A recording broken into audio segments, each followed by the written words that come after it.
Hey, what's up? So, I wanted to make a short vlog on why ultra runners don't get as injured as often as recreational runners or even elites. And my theory is the pace. Yeah, how fast you're going. Because likelihood you will get injured if you sprint or you tend to run fast than if you were going slow. And when you do go slow, you usually are able to look at what you're doing, kind of change and correct your form if needed. That's why when they say you need to correct your form, kind of slow down a little bit.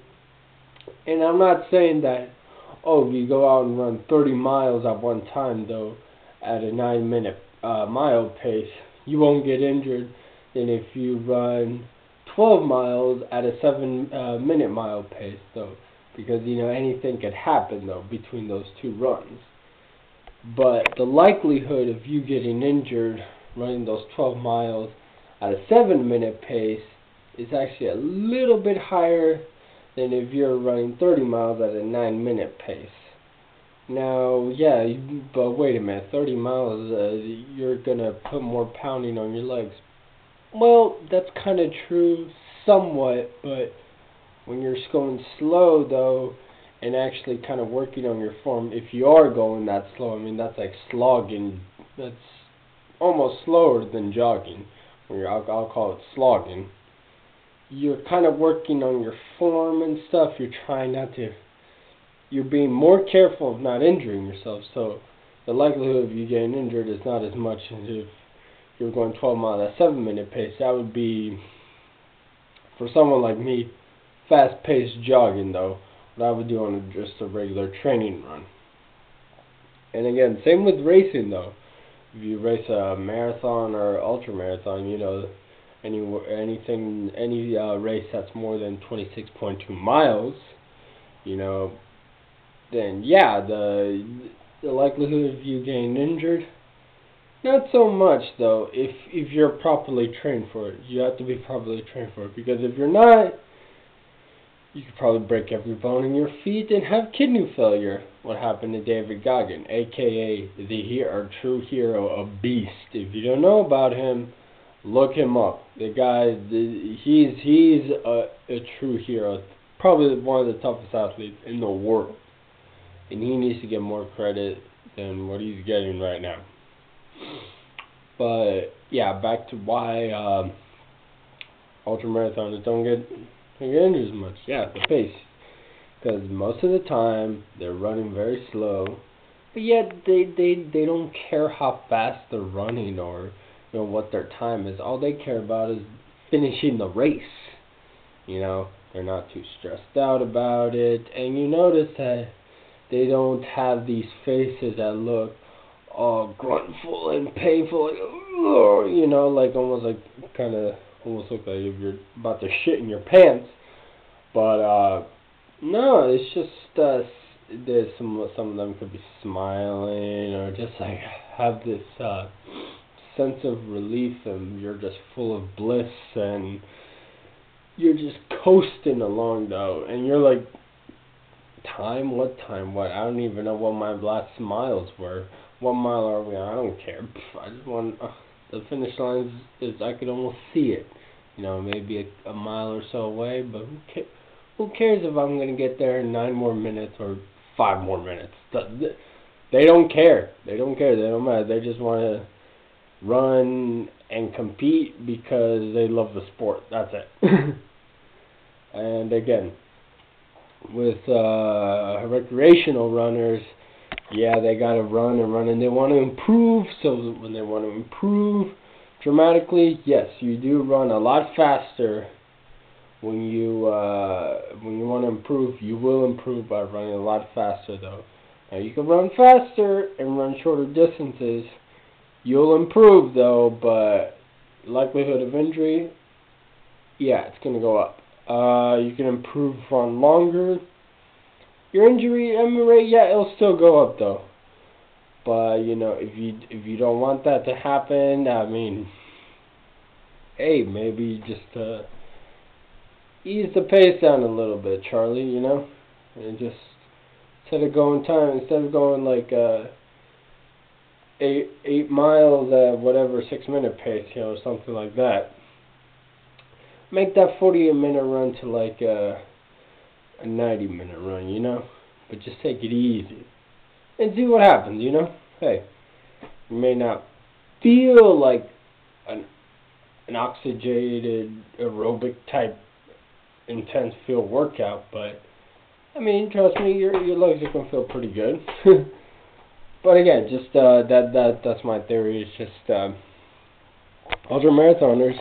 They don't care about time, placement, how fast they're going. They don't stress out about that because they don't care, and they run slower, but they run a lot more miles with fewer injuries. Now, it would be nice, though. I won't lie. It would be nice to run really, really fast, less miles, or, you know, run really, really fast, you know, medium mileage, and have the same injury rate as ultramarathons, which is not very high at all compared to recreational runners and elites. That would be nice. That would be fabulous. But again, though, that's my theory, though. And yeah. But what would be interesting to see if some of these ultramarathoner guys actually kind of were serious for a change and decided to, you know, maybe I'll throw in a couple tempos, hill workouts, the speed work on the track, and maybe cut my mileage almost half and try to run and see what I could run in a 5K, a 10K, or a marathon or a half marathon, and see if I could be at a competitive level.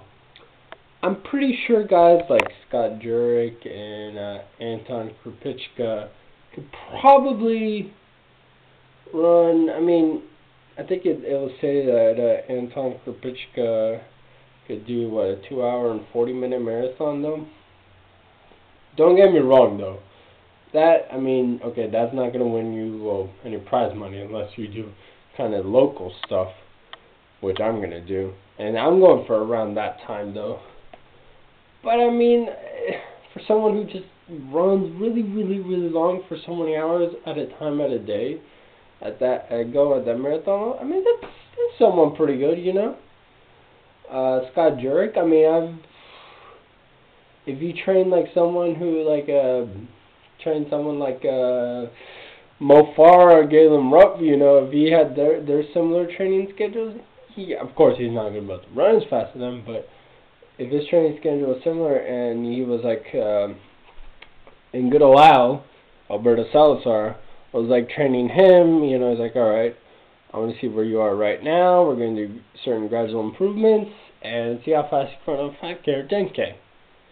I mean, I could see someone like Jurek maybe, I mean, looking for maybe 33, 34 minutes for a 10K, what, or 17, 16 minutes for a 5K? I don't know. I mean, those are just my guesses.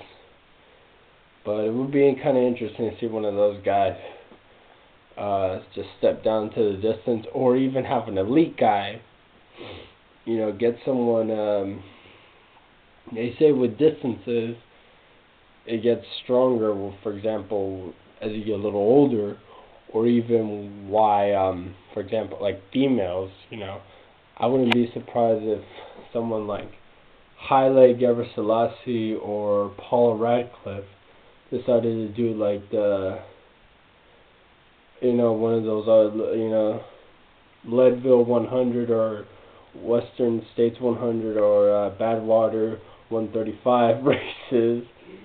It probably smoked the shit out of everyone. I don't know, maybe they will, maybe they won't. I'm pretty sure Gebrselassie would destroy the field. Maybe Paul Radcliffe. I mean, a 2:15 marathon, fucking booking it for anyone, regardless of male or female. Yeah, and then of course, a world record, you know, 2 hours and 3 minutes, what, 38 seconds or so, by Patrick McCoo, whatever his name is, yeah, from Kenya, yeah.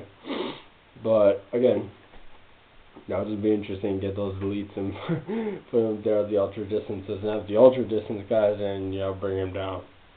See how that would work out. But again, ultramarathoners don't get injured because they slow down considerably, but they're always just they don't care about certain stuff, which is don't stress them out. And again, stress is no bueno for the body.